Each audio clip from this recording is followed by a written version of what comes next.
Uma alegria muito grande estar aqui com vocês e como o Sérgio falou, hoje a gente mora em San Diego, na Califórnia. A gente está aqui há 8 anos e, bem, os nossos filhos, muitos de vocês conhecem, a Rebeca acabou de se formar na universidade, o nosso filho Eric, ele também se formou do ensino médio, né? Então vai iniciar a faculdade agora no mês que vem. Mas a gente tem muitas saudades daí, mas a gente está animado por participar com vocês dessa série sobre as parábolas de Jesus. Vocês vão ver que os meus slides aí não tem acento aqui na minha meu teclado, então paciência comigo em tudo isso. Mas a gente vai ter uma série de 5 semanas. A gente vai ter uma aula de 40, 45 minutos. E aí a gente vai ter uma oportunidade de uns 15 minutos para perguntas. E como o Sérgio já falou, então você pode tirar ou desmudar, né, o seu microfone, né? Então, tirar do mudo, né? Mas cada aula a gente vai estar falando de umas 2 ou 3 parábolas, porque não dá para tratar todas as aulas das parábolas em 5 aulas, mas como ele mencionou, você vai ver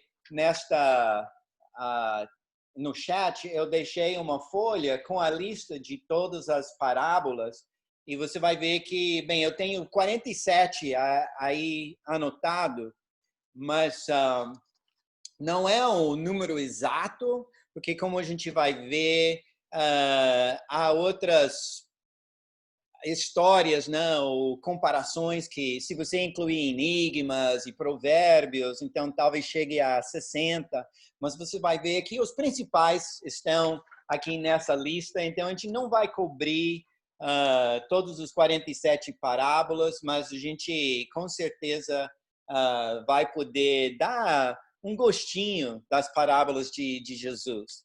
Então, a aula de hoje é sobre, deixa eu ver aqui, o que é o que é.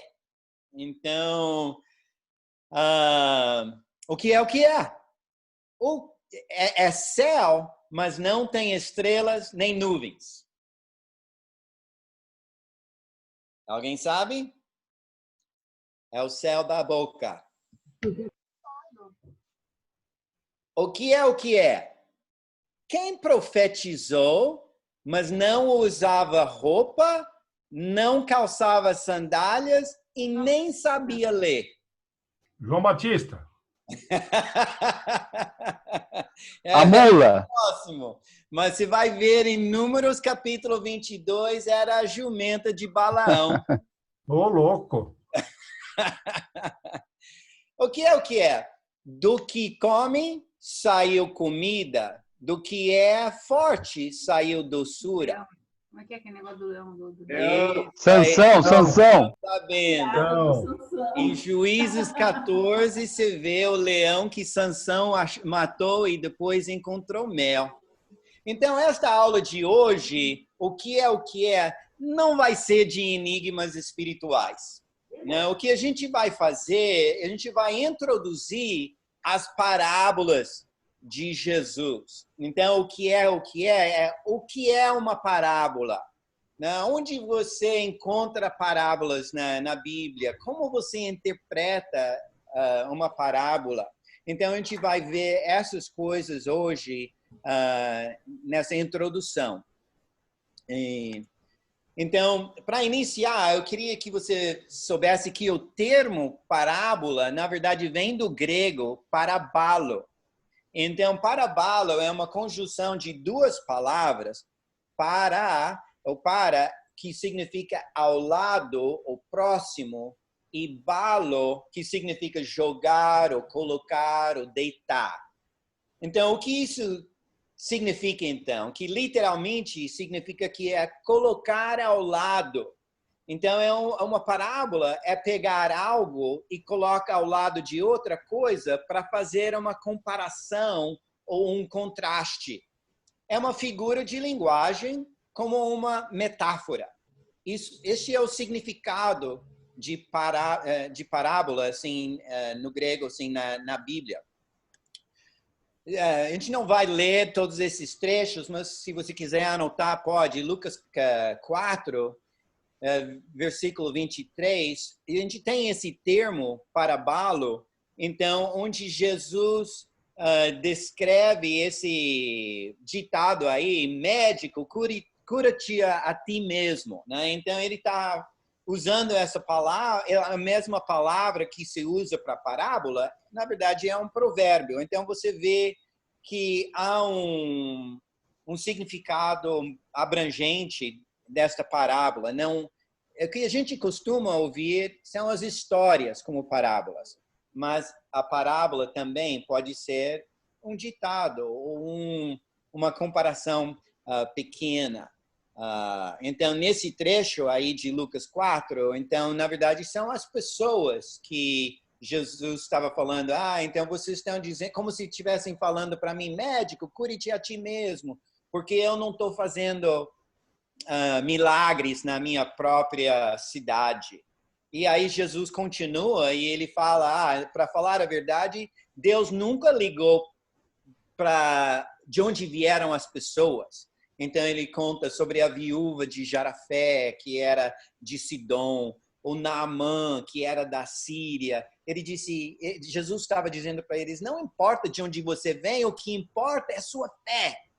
Então, Jesus, ele está sempre nos chamando para uma ação, para uma mudança de atitude. Então, as parábolas muitas vezes causam surpresa, mas sempre tem um propósito nisso, nas parábolas.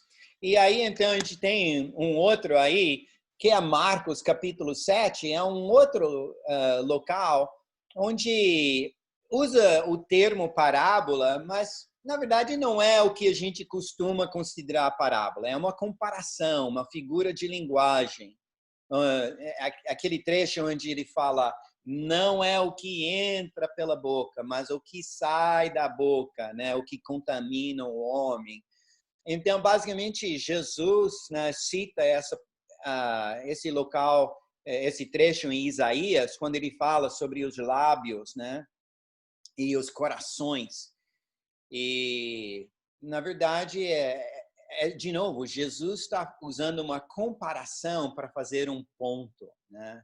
Ele está chamando a gente a repensar as premissas. O que é impuro? De onde vem a impureza?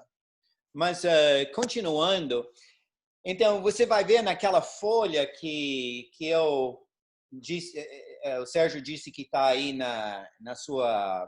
no seu chat.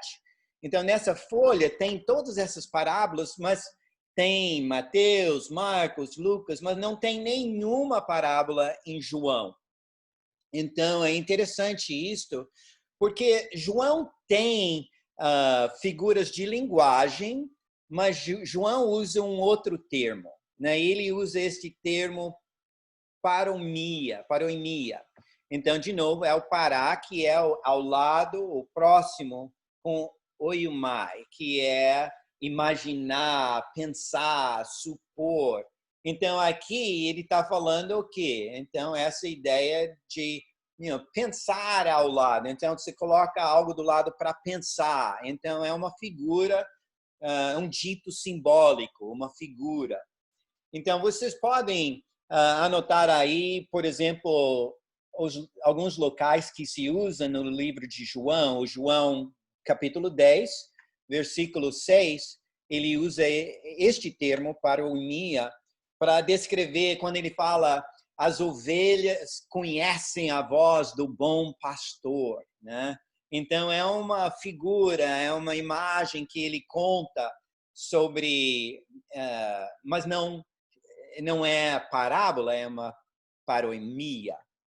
Tem também capítulo 16, versículo 25, versículo 29, onde ele faz a comparação que o parto é difícil, mas depois do parto vem a alegria.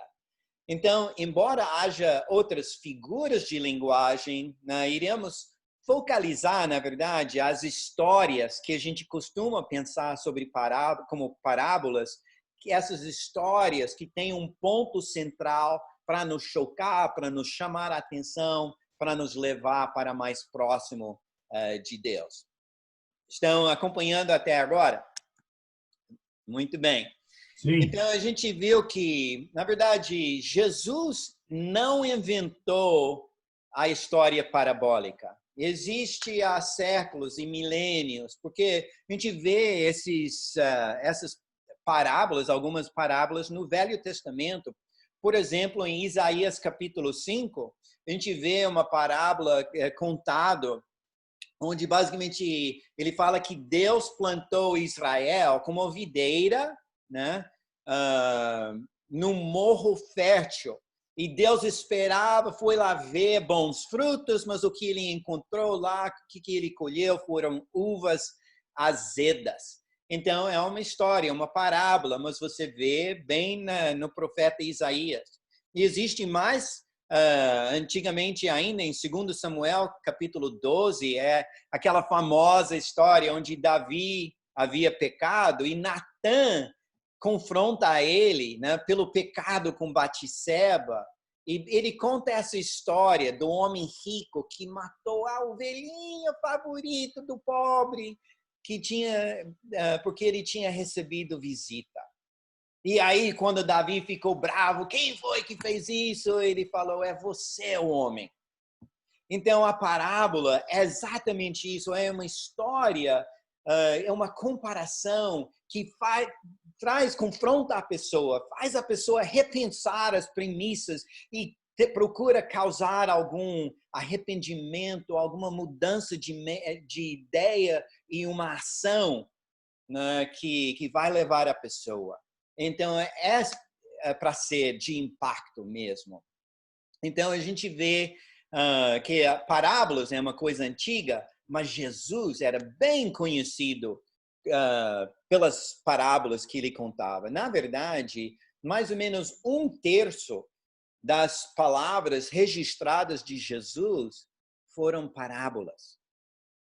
Por que Jesus usou a parábola com tanta frequência? Vamos ler aqui em Mateus capítulo 13, iniciando em versículo 10. Se você tem a Bíblia, pode abrir aí. Mas ele fala, os discípulos aproximaram-se dele e perguntaram, por que falas ao povo por parábolas? Ele respondeu, a vocês foi dado o conhecimento dos mistérios do reino dos céus, mas a eles não foi. A quem tem será dado, e este terá em grande quantidade. De quem não tem, até o que tem, lhe será tirado. Por essa razão, eu lhes falo por parábolas, porque vendo, eles não veem, e ouvindo, não ouvem, nem entendem. Nele se cumpre a profecia de Isaías. Ainda que estejam sempre ouvindo, vocês nunca entenderão. Ainda que estejam sempre vendo, jamais perceberão. Pois o coração deste povo se tornou insensível. De má vontade ouviram com os seus ouvidos e fecharam os seus olhos. E assim, se assim não fosse, poderiam ver com os olhos, ouvir com os ouvidos, entender com o coração e converter-se, e eu os curaria. Mas felizes são os olhos de vocês, porque veem, e os ouvidos de vocês, porque ouvem. Pois eu lhes digo a verdade, muitos profetas e justos desejaram ver o que vocês estão vendo, mas não viram, e ouvir o que vocês estão ouvindo, mas não ouviram. Então, olhando aqui esta passagem, a gente vê que que Jesus, os próprios discípulos de Jesus também queriam saber por que se fala tanto em parábolas, por que se usa tantas essas histórias fazendo comparações? Por que você não é mais direto, né? E Jesus conta para eles, ele fala, eu conto segredos para vocês que eu não conto para ninguém. Eu quero dar mais a vocês. Ele os treinava especificamente. Muitas vezes se afastou com eles para ensinar com mais intimidade. Ele afirma, na verdade, repetidamente o que ele falou aqui, né? A gente vai ver, talvez mais para frente, na parábola dos talentos, em Mateus 25, versículo 29, ele fala, a quem tem será dado mais. Então, ele está dizendo, eu falo essas parábolas porque eu quero ter esta intimidade com vocês, eu quero ensinar mais a vocês. Mas, na verdade, é difícil, né? Às vezes, entender as parábolas. Então, a gente tem algumas explicações, né? Foram oferecidas como possibilidades do que significa este trecho que ele citou falando da parábola, né? Que eu vou fazer, então, as minhas palavras, eu uso termos para que vocês fiquem teimosos, né? Então, Jesus, alguns pensam que assim, é simplesmente uma oportunidade que Jesus está usando para cumprir, como se fosse essa profecia, de que quando ele as desafiasse, então, na verdade, esse povo ficou teimoso, né? E, então, essa é uma das explicações. A segunda explicação é que, na verdade, foi enfatizado o resultado e não o propósito. Mesmo pensando no hebraico, por exemplo, aqui esse segundo trecho que a gente vê aqui, Jeremias capítulo 7, versículo 18, a palavra hebraica, ma'an, pode significar duas coisas. Na verdade, pode significar o resultado, né? O fim, o que chega, o que acontece, ou também pode ser para quê, né? Falando de propósito, falando de intenção. Então, nesse trecho de Jeremias, ele fala os sacrifícios a outros deuses, você sacrificou para outros deuses para provocar-me. Então, este ma'an, então, para provocar-me, quer dizer, ou pode significar a intenção, você tinha a intenção de me provocar, ou também pode significar para provocar-me no sentido de que resultou em minha provocação. Então, esse mesmo termo pode ter dois significados, então depende se a ênfase é o resultado ou o propósito. Espero que vocês estejam seguindo o meu pensamento, o meu raciocínio aí. E uma outra explicação, o terceiro, é que, na verdade, o propósito de distinguir os buscadores é que está enfatizado. Então, basicamente,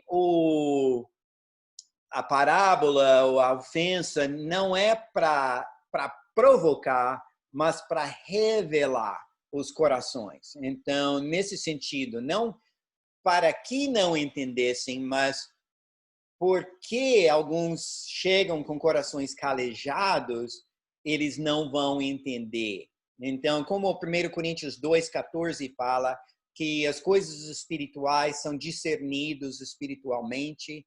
Então, alguns entendem isso, é que as parábolas não calejam o coração, mas apenas revelam o que está no coração.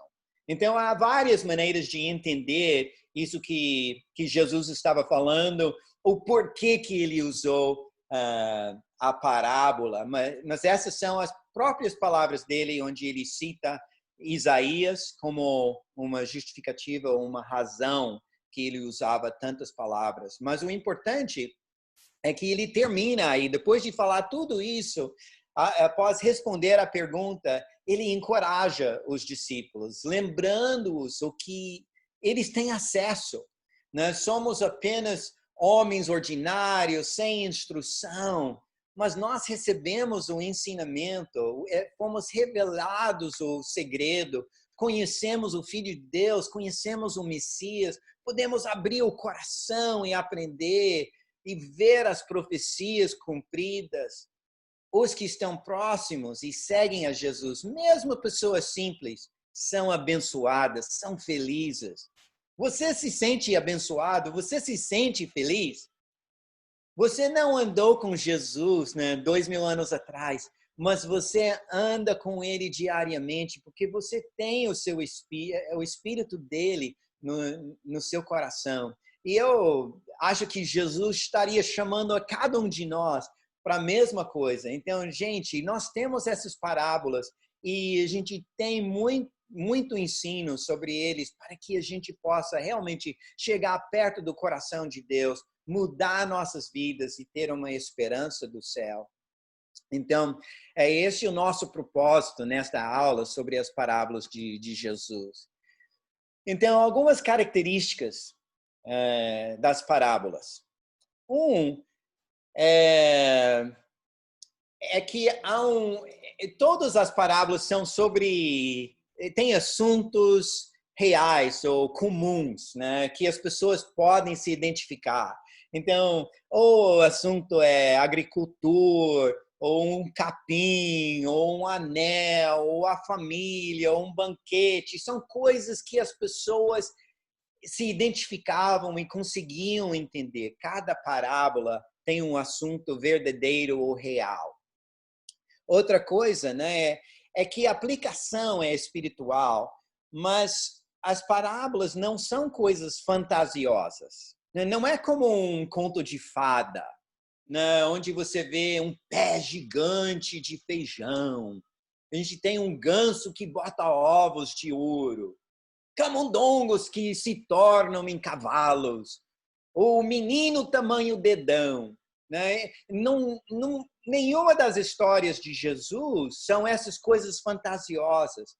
Cada uma delas são coisas que daria para a gente se identificar facilmente com a história. E aí, no final, aí surpreende ou confronta. Também provocam essas histórias, todas elas, né, nos chamam a repensar, né, a estar mais consciente, né, para poder mudar ou agir de alguma maneira.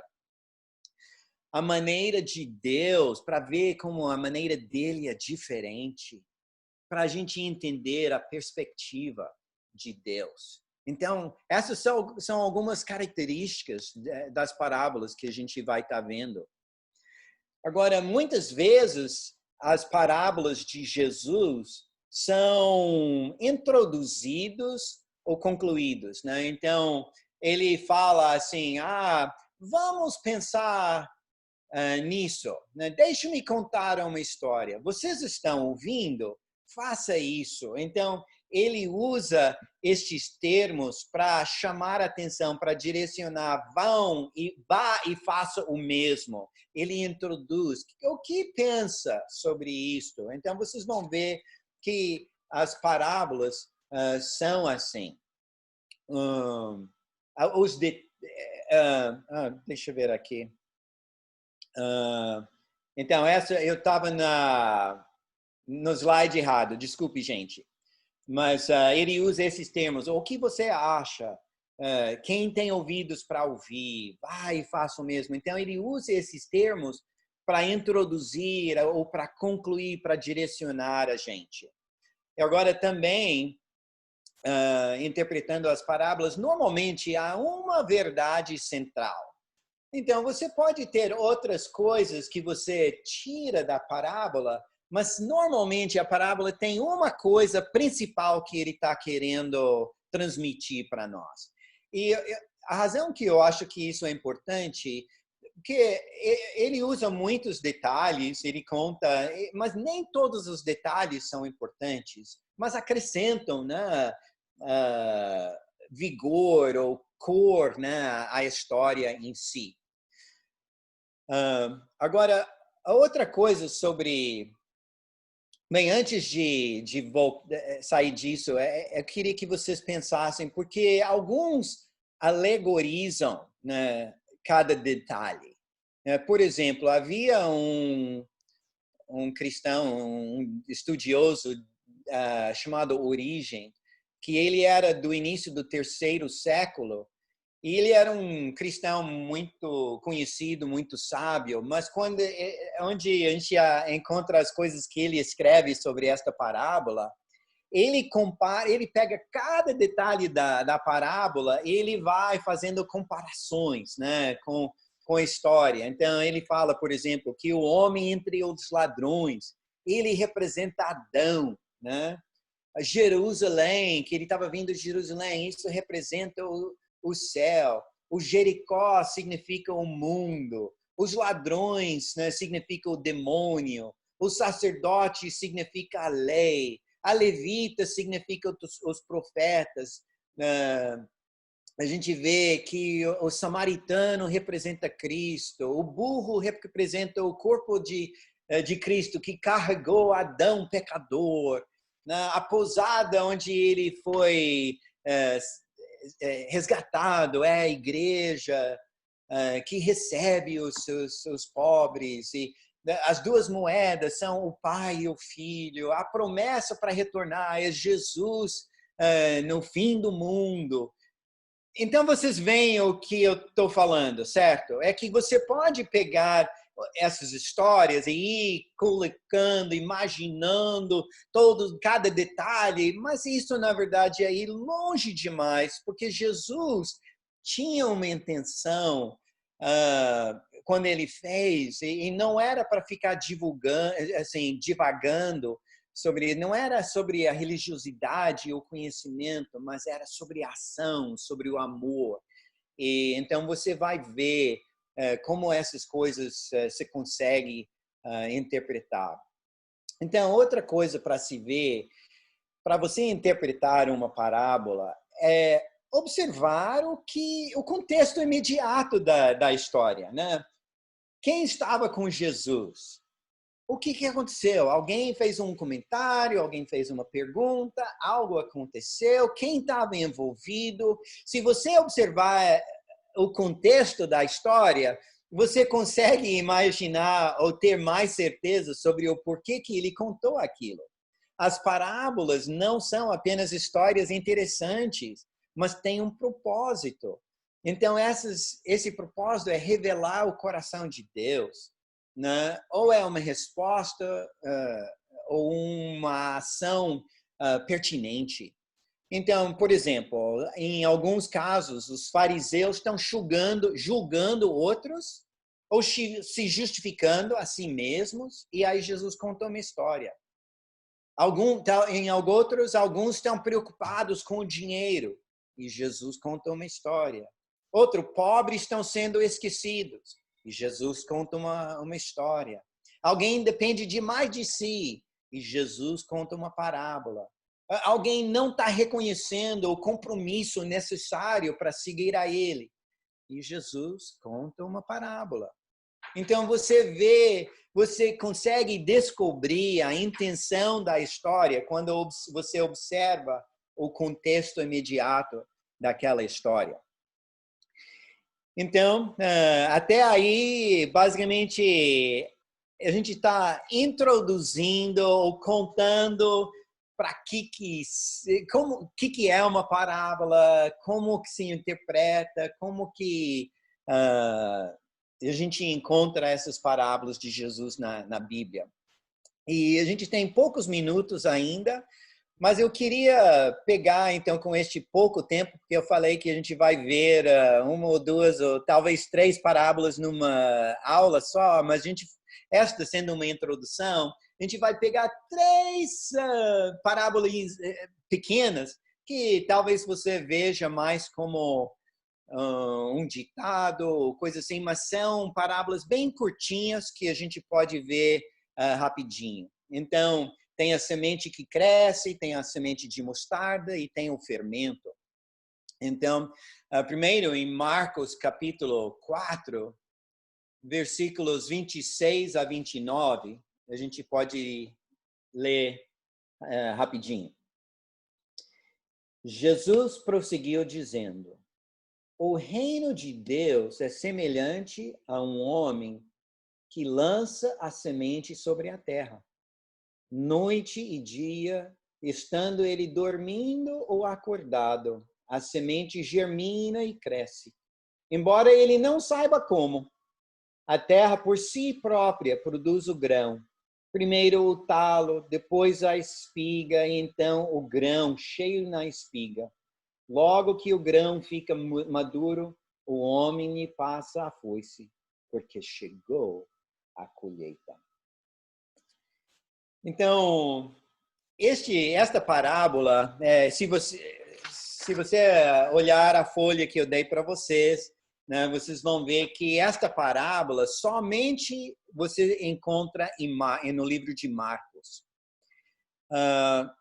Outra coisa interessante é que 11 das parábolas de Jesus são introduzidos com esta frase: o reino de Deus é como...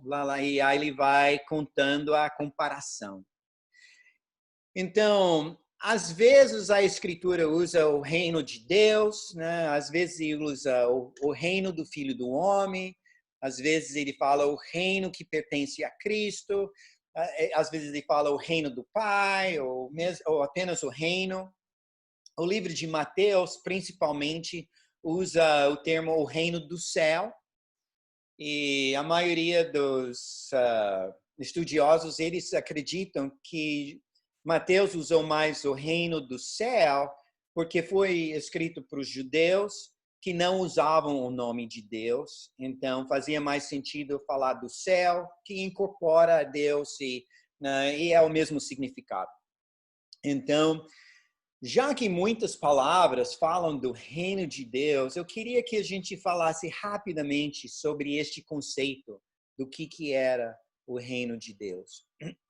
Então, esse termo reino, também no grego se chama basileia. Então, essa palavra significa poder real, reinado, domínio, reino. Então, ele não está falando necessariamente sobre um local, porque nós, quando a gente pensa sobre um reino, a gente pensa sobre uma região ou um condado, né? Assim, um reino nesse sentido, né? De terra, de sujeitos. Mas, normalmente, a ideia mesmo é mais uma questão de domínio, né? de poder, de autoridade. Então, ele está falando que a autoridade de Deus, o reino de Deus, o domínio de Deus, o poder real. Então, onde Deus domina ou tem autoridade, este é o reino dele. Os sujeitos são submissos a ele. Acho que vocês estão entendendo o que ele está falando, né? Está falando do reino de Deus, do domínio de Deus, da autoridade de Deus. Então, a autoridade de Deus é como uma semente que cresce. Então, antes de falar sobre a parábola em si, vamos lembrar aqui que este conceito do reino também é antigo, né? Então, vem do Antigo Testamento, a gente pode ver lá em Juízes, capítulo 8, né? Os israelitas, né, queriam que Gideão os governasse, mas Gideão disse, não, somente o Senhor governa vocês, né? A gente vê mais para frente que as pessoas queriam que Samuel escolhesse um rei. E Deus disse para ele, não é a você, Samuel, que eles estão rejeitando, mas é a mim como rei que eles estão rejeitando. Salmo 103, né, quando Davi se tornou rei, ele escreveu, o Senhor estabeleceu seu trono nos céus e como rei domina sobre tudo que existe. Você vê que o próprio Davi, que era o rei, ele está dizendo que, na verdade, quem reina é Deus. Deus reina do céu, ele reina sobre tudo que existe. Ele tem o poder, ele tem a autoridade. Tudo bem, eu tenho a minha parcela, mas é o reino de Deus que importa. É onde Deus está dominando, onde ele tem autoridade. Então, a gente vê mais este conceito, né, que também nas profetas, né, se fala disso. Em Jeremias, ele profetizou que um rei davídico seria o Messias. Então, ele profetiza sobre um futuro reino. Né? Isaías, em capítulo 9, ele disse que o trono de Davi seria estabelecido para sempre. Em Daniel, capítulo 2, né, Daniel comentou que o reino de Deus duraria para sempre. Então, a gente vê esse conceito do reino sempre falado e chamando as pessoas para ver é o domínio de Deus, é onde Ele tem autoridade. Quando a gente se submete à vontade dEle, nós estamos no reino dEle. Né? Então, este conceito vem de longe, mas é um conceito bem importante para a gente entender. Não é um local. Né? Não é apenas uma nação, não é apenas a igreja, mas é algo onde Deus domina, aí é o reinado de Deus. Então, o uso no Novo Testamento, a gente vê duas coisas, né? Porque tem um sentido que o reino é presente, né? A gente vê, por exemplo, em Colossenses capítulo 1, que ele fala, nos transportou do domínio das trevas para o reino do Filho amado. Então, a gente vê que é algo que já aconteceu. Nós estamos no reino dele, sob o reinado dele. Ou estamos em Hebreus 12, ele fala que estamos recebendo o reino inabalável. Então, está acontecendo no presente, estamos recebendo isso. Mas também tem um sentido futuro, né? Que ele fala, o Filho do Homem sentará sobre o seu trono glorioso, em Mateus 25. Então, é algo futuro. Em 2 Pedro 1, ele fala, estarão ricamente providos quando entrarem no reino eterno do nosso Senhor e Salvador, Jesus Cristo. Então, a gente vê umas coisas, esse conceito é tão largo, tão grande, porque ele fala, é agora, mas ao mesmo tempo ainda não é totalmente realizado. Sem dúvida, é um conceito fora da caixa. Então, sempre, porém, como é usado no sentido do reinado de Deus, do domínio de Deus, de Jesus, de seu povo. Então, na verdade, este conceito de reino daria uma série de aulas em si, né, que a gente poderia estudar todos os lugares que fala do reino, mas a gente vê que Jesus introduziu este conceito com um propósito muito importante. Então, quando ele usa aqui em Marcos capítulo 4, né, então voltando às parábolas, cada parábola do reino ilustra um aspecto do domínio de Deus. Como é o reino de Deus? Ele fala, é semelhante a um homem que espalha sementes e colhe grãos. Lembre-se que na Palestina, como a gente está falando, os assuntos sempre são coisas que eles se identificam. Na Palestina, os principais produtos agrícolas eram olivas, vinho e grãos. Os animais eram ovelhas e bodes. Semear e colher eram comuns, eram importantes para eles. É algo que eles conheciam. Então, a gente vê nessa história, qual é o ponto? O semeador nem sabe como funciona. Ele não controla a planta, ele não observa a semente a toda hora, ele não está lá observando, mexendo toda hora. Mas a semente cresce. O agricultor, trabalho duro, ele ara, espalha, ele colhe, mas a germinação e crescimento está fora de seu controle. Ele participa, ele influencia, mas a natureza trabalha independentemente. Talvez as suas cabeças estejam pensando agora, nossa, o que Jesus está falando? Deus dá vida, Deus dá água, Deus dá o sol, Deus dá o crescimento. os homens, os trabalhadores, eles participam, mas é Deus quem faz acontecer. Na verdade, a gente conhece essa história em outras partes do Novo Testamento também, não é? A gente vê, por exemplo, em 1 Coríntios 3, basicamente a fé envolve ações. Nós aramos, nós plantamos, nós colhemos, mas sabemos que os nossos esforços não são o que faz dar certo. Um rega, outra planta, quer dizer, um planta, outra rega, mas o crescimento vem de Deus. Você acredita? De verdade, você acredita que é Deus quem faz as coisas? Então, olhe para Ele. Não confie tanto naquilo que você está fazendo. Você nem sabe como funciona. Mas Deus está trabalhando. Olhe para Ele, ore a Ele, compartilhe sobre Ele e se apronte para a colheita.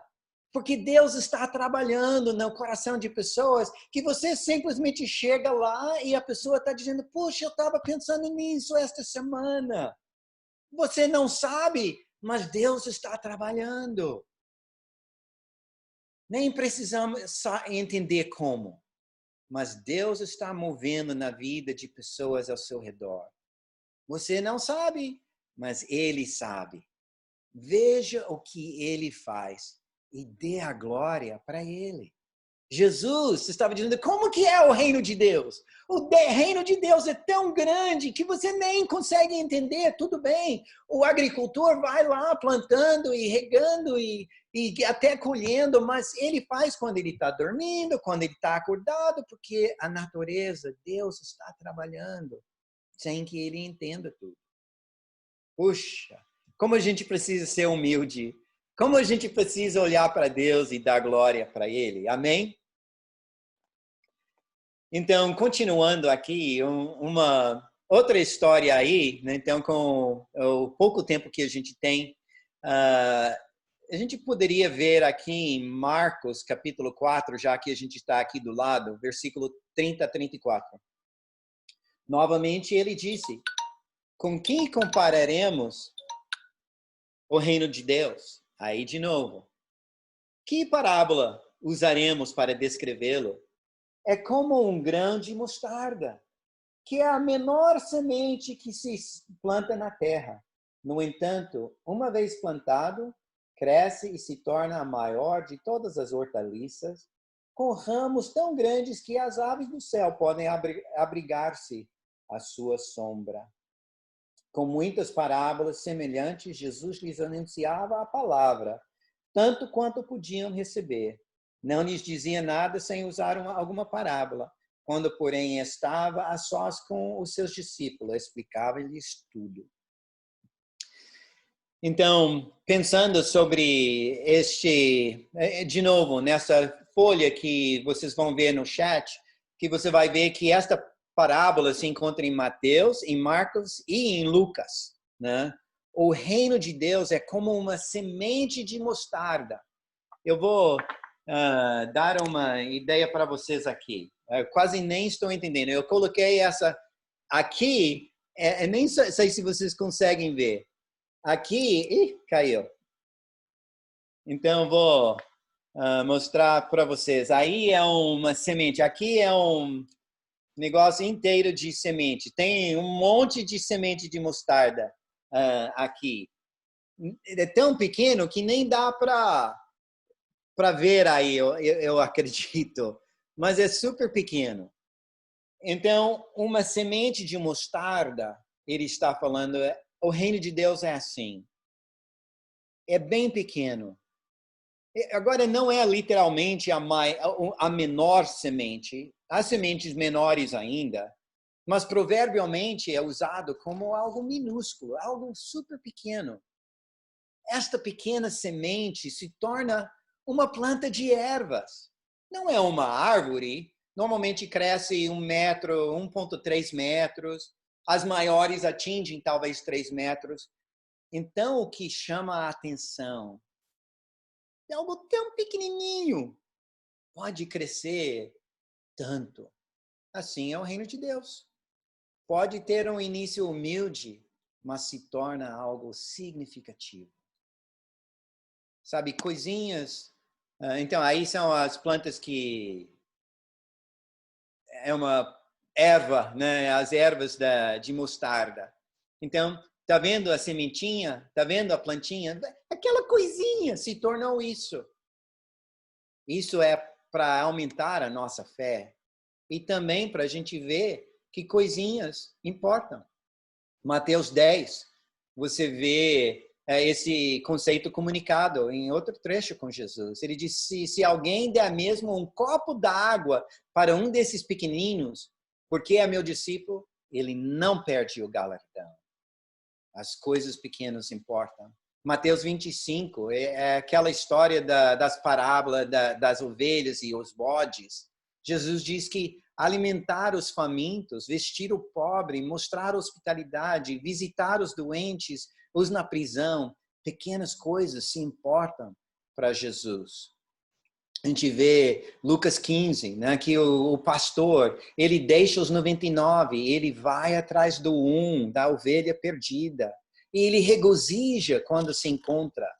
Então, aquilo que Jesus falava naquele trecho, aqui também. Então, quando Filipe encontrou Natanael, ele diz, pode vir alguma coisa boa de Nazaré. Ele é tão insignificante aquela cidade.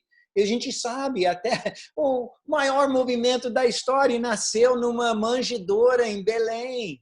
Né? São 12 homens insignificantes, homens simples, ordinários. Ninguém imaginava que esses homenzinhos fossem virar o mundo de ponta cabeça. Então a gente vê claramente, aí, né, são alguns dos caras que iniciaram a igreja de São Paulo comigo. Né? Então, imagina, havíamos 18 pessoas, a gente chegou no aeroporto, ninguém nem reparava na gente lá, muito menos numa cidade de 18 milhões de habitantes da época. A gente é tão insignificante, mas você olha ao redor, assim, tanta gente está nessa aula hoje representando Salvador, Campinas, São Paulo, em todos os cantos. E a gente vê que tem muitas outras cidades que nem estão aqui hoje à noite, mas que existem discípulos em vários estados, várias cidades, por causa de um início tão pequenininho, tão insignificante. Gente, nós temos que ter fé, nós temos que aumentar, porque Jesus está dizendo que o reino de Deus é assim, o domínio dele, não importa o início, não importa como é pequeno, que pode ter uma coisa tão grande, tão especial. Mesmo em São Paulo começou a igreja em Ribeirão. A gente vê... Gente, eu quero que vocês pensem um pouquinho assim. A maioria de nós estamos num bate-papo. Então, bate-papo é um grupinho pequeno de 10, 12 pessoas. Você acredita que esse inicinho, esse grupinho pode ter um impacto tão grande, tão distinto como um grão de mostarda em uma planta de mostarda? Alguns bate-papos aqui hoje à noite, daqui a alguns anos, vocês vão ver uma nova região como resultado do que iniciou no seu bate-papo. Vocês vão converter que vai converter outro, que vai converter outro, e vocês vão espalhar. E vai ter não somente a região oeste e sul, mas vai ter a região Osasco, vai ter a região Campo Grande. E você vai ver tantas coisas acontecendo com um grão de mostarda, porque Deus domina assim. Assim é o domínio de Deus. Então, bem, aí a gente já pode terminar aí, porque o nosso tempo acabou, mas vocês podem ver a outra história depois, né, do fermento, e sem dúvida as parábolas de Jesus são tão importantes para cada um de nós, e a gente vê que Deus tem intenção tão grande para esta aula, quando a gente está aprendendo sobre as parábolas de Jesus. Se apronte, porque você vai ter surpresa, você vai ter impacto. Jesus está nos chamando a transformar as nossas ideias e a ter impacto, a mover e agir. A gente não pode simplesmente andar do jeito que a gente sempre andou. As parábolas de Jesus são para a gente se apaixonar pela palavra dele, é a gente ter fé e colocar em ação aquilo que Jesus está falando. Então, a próxima semana a gente vai estar falando dessas três parábolas, conforme deu tempo. Então, aí é a nossa aula de hoje à noite. Então, espero que tenha dado para entender até aí. Então, alguém tem uma pergunta ou um pensamento que queria acrescentar? É só tirar o seu microfone do mudo e aí a gente pode continuar a nossa... Ô, James, eu tenho um aí. E aí, Pedro? Tudo bom? Ótimo. Obrigado aí pela sua explicação aí, foi muito especial, né? Eu sempre pensei nisso. Jesus ele veio com essa missão, né, de despertar a salvação eterna no homem, né? Aquele pessoal lá, rústico do campo, né, pastor, agricultor, como é que ele ia explicar coisas espirituais para aquelas pessoas falando já diretamente sobre que você tem uma alma, você tem um espírito, né? Então eu penso que ele talvez ele usava aquela situação que você falou, real do dia a dia ali, para despertar esse lado do homem, né? Para ele achar que ele não é só físico, que ele vai morrer, acabou. Que ele tem, né? Deus tem um plano para o ser humano. O homem não é que não um animal, morreu ali, enterrou, acabou. Então, o homem ele tem um espírito, uma alma que, se ele estiver unido a Cristo, ele vai ter salvação eterna, né? Não sei, estou certo? O que você acha? Bem, eu acho que cada parábola tem algo que nos ensina. A gente vai ver como é distinto, né? Cada parábola em termos do seu propósito, mas cada uma delas tem um propósito de mexer no nosso coração, de mexer com a gente.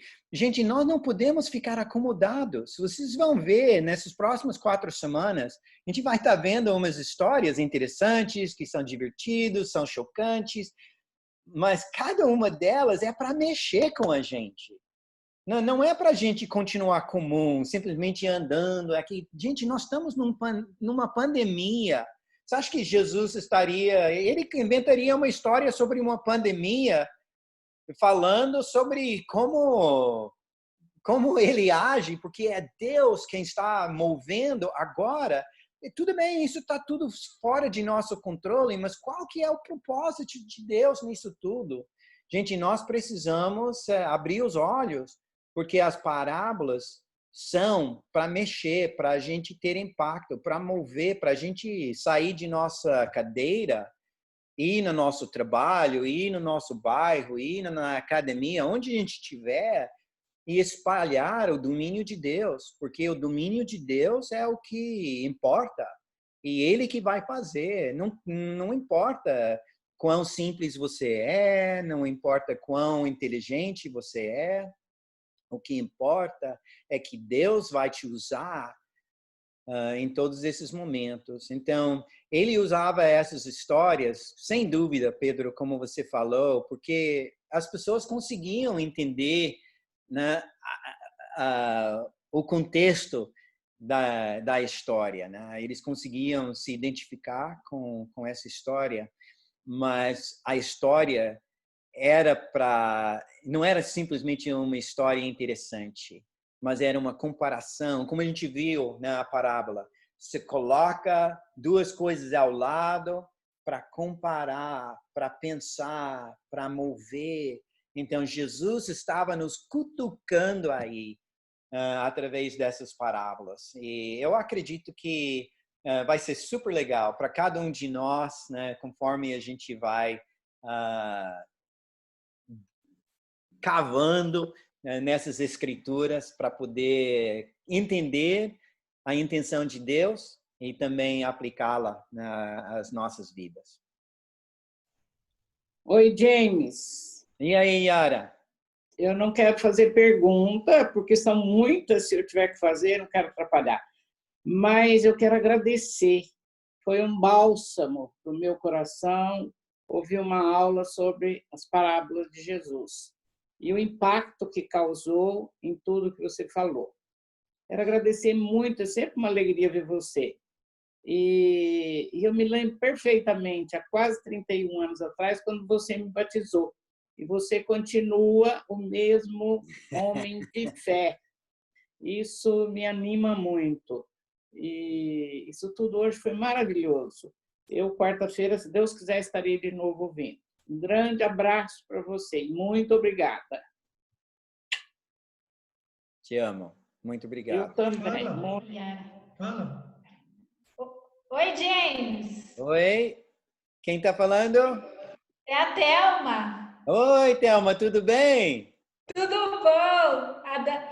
Eu também quero agradecer, né? Muito especial essa aula, né? É algo que a gente, assim, precisa mesmo, né? Se aprofundar mais, porque é incrível, né? A essência de Deus mesmo para as nossas vidas. Muito obrigada. E Imagina. pegando o gancho da Yara, né, Yara? Há 31 anos atrás, você também me batizou, James, lá na rua Pucarana. É impressionante, né? Então, uma coisinha tão insignificante como um gringo que vai lá no Brasil consegue... realmente é super legal ver vocês, né, hoje fiéis, né, com tanta fé, tanto ânimo, tanto encorajamento. Aí é simplesmente é mais um exemplo, né, daquilo A que prova, né? Jesus falou, né, na parábola, né? Vocês são incríveis. Obrigado. Então, eu te agradeço 2 vezes. James, Amém. James, eu queria só E aí, agradecer também. Uhum. Muito obrigado aí pelo seu coração, sua alegria, sua leveza aí de parar e nos ajudar aí a enxergar, né, a importância do contexto que Jesus ensinava, né? Mas eu queria também saber o que você nos aconselha para estar mais inteirado nessas semanas que vamos estar juntos. O que você nos aconselha a estudar? Como estudar? Tá. Então, você vai ver esta folha, né, que está aí no chat. Se você puder imprimir ou guardar no arquivo em algum lugar, dê uma olhada nesta folha, porque esta folha, por exemplo, você vai ver que as 3 parábolas que a gente vai ver na semana que vem são essa aí do empregador compassivo, do mestre que serve e do filho pródigo, né? Então, a gente vai ver essas 3 histórias e você vai ver nessa folha, você vai ver onde se encontra essas histórias, essas parábolas. Então, se você lê as histórias antes da aula, então eu acredito que vai ter maior impacto, porque você vai já estar inteirado, você vai ter pensado um pouquinho sobre as escrituras, você vai estar aplicando na sua vida, talvez você tenha algo para compartilhar com a gente na semana que vem, tipo, puxa, aquilo me tocou e eu fiz isso como resultado, né, da parábola de Jesus. Então, acho que o que fazer para nos preparar, eu acho que entrar nas escrituras e colocar as escrituras na prática. Não tem coisa melhor em nossa vida do que isso. Ok. Obrigado, viu? Uma boa noite.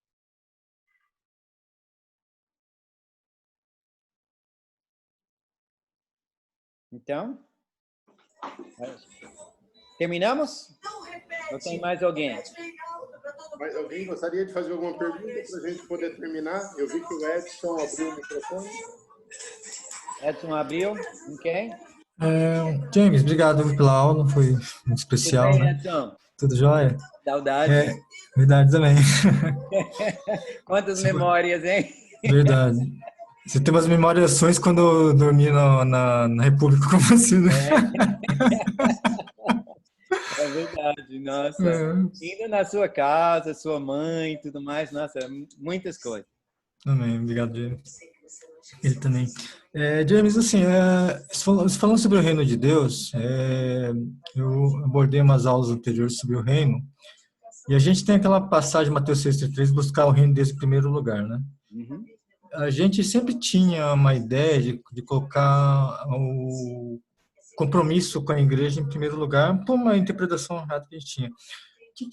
Para você, o que seria, então, buscar o reino de Deus em primeiro lugar, em Mateus 6,33? Muito bem. De uma forma.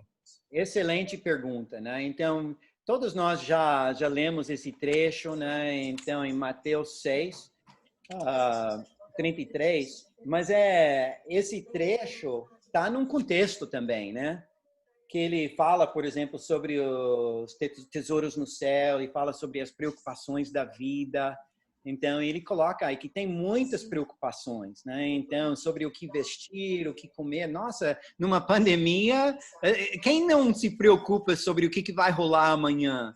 Né? Então, a gente está aí, e Jesus estava falando para essas pessoas, olha, a gente tem muitas preocupações, mas ele cita as escrituras e fala, sabe que Deus se importa por vocês mais do que um pássaro, mais do que os lírios do campo. Você não acha que são bonitos os lírios do campo? Nossa, Deus acha que ele te veste mais ainda, né? Ele cuida de vocês. Então, aí ele vem o desafio, né? Que ele fala, busquem, pois, em primeiro lugar, o reino de Deus, o domínio de Deus e sua justiça. Tá vendo? Ele é o reino e a justiça. Ele está falando, gente, onde você estiver, o que você estiver passando, você precisa olhar para Deus e tomar as suas decisões, fazer as suas prioridades conforme Deus te indica.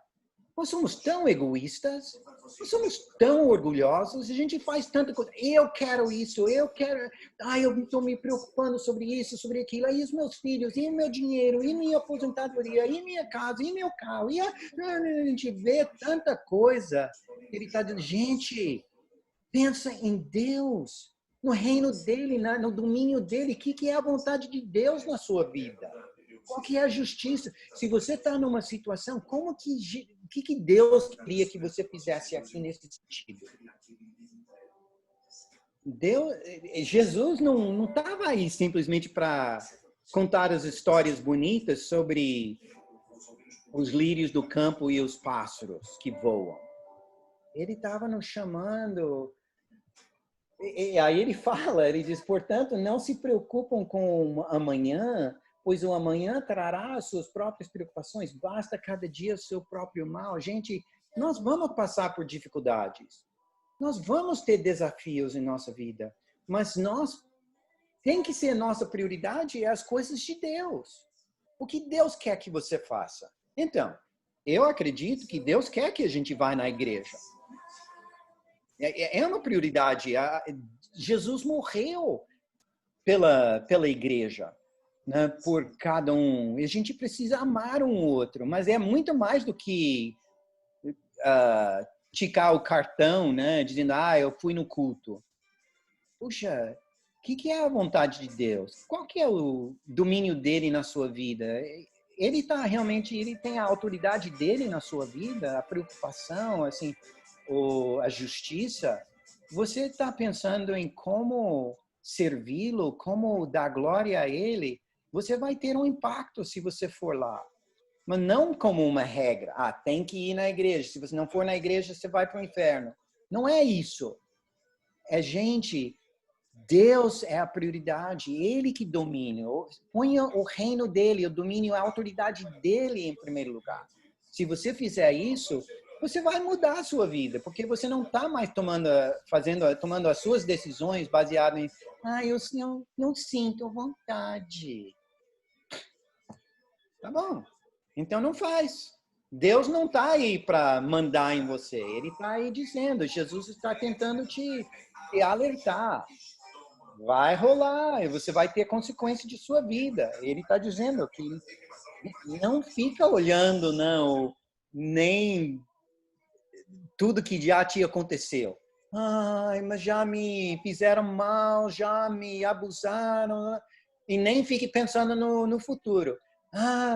Mas se isso acontecer, e se eu perder meu emprego? E se... Ele está dizendo, não, ponha hoje a vontade de Deus em primeiro lugar. E Ele vai cuidar de você, como Ele cuida das ovelhas, dos pássaros, como Ele cuida dos lírios. Eu acredito que, no meu entender, isso que Ele está falando. Inclui ir na igreja, mas não se limita a isso. É como a gente estava falando antes, né, que o reino tem esse sentido de atual, né, que o reino já existe, né, o domínio de Deus já está aí. Mas não dá para pôr numa caixa e dizer, se reúne no... Nem sei o local que a região oeste, por exemplo, se encontra, ou a região sul se encontra hoje. Mas não é ali.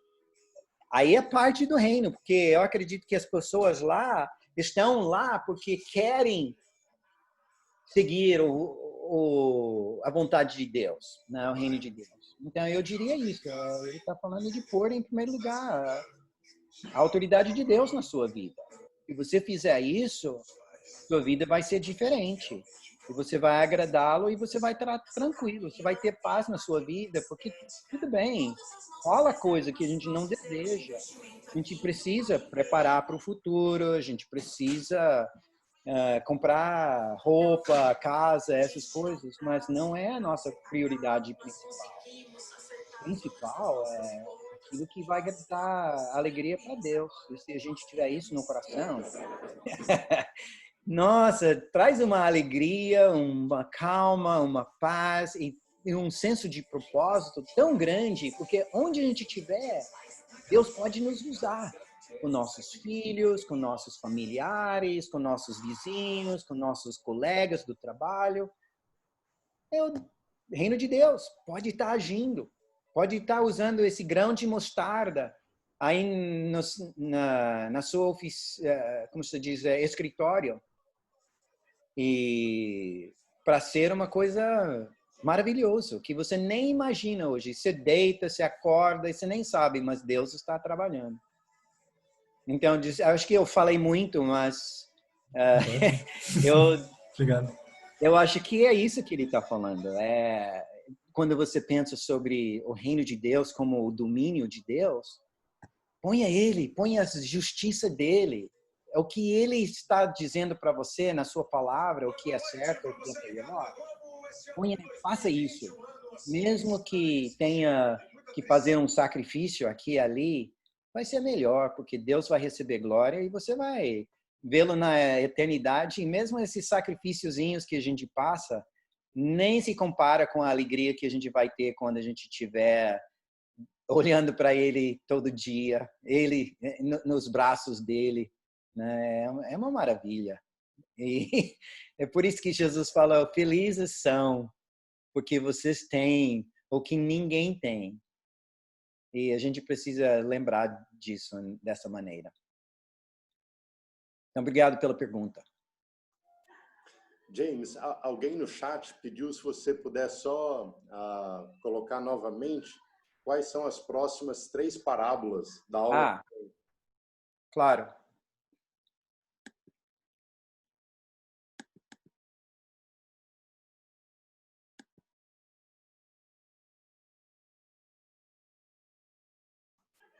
Ou se você quiser só mencionar, James, não tem problema. Tá bom. Então, é o empregador compassivo, é o mestre que serve e o filho pródigo. Tá ótimo. Então, essas são as 3 que a gente vai fazer na semana que vem. Se der tempo, né? Talvez a gente só consiga os primeiros 2, ou mas com certeza a gente vai ver umas coisas novas e poder aplicar, sair da aula com algo para aplicar. Excelente. James, eu queria mais uma vez te agradecer. Eu acho que foi realmente um tempo excelente. Sou muito grato aí pela sua servidão, acho que isso nos animou bastante. Sei que a gente está muito animado com essa série. Então, realmente, agradecer a cada um que participou da aula também. Se você tiver outras perguntas, você pode pensar nelas e trazer para o James na aula que vem. Aí ele pode usar um tempinho também para respondê-las. Mas queria desejar uma ótima noite a todos. Esperá-los na semana que vem, tá bom? James, muito obrigado mesmo. Tá bom, amo vocês. Tchau, tchau. Tchau, James. Sirlei, Tchau. Obrigado. Tudo bem, Sim, Sirlei? tudo bom aí? Ô, Claudinei. Esse penteado aí, Claudinei. Tá bom. Valeu, Pedrão. Boa noite. Boa noite. Boa noite. Boa noite, Pedrão. Boa noite.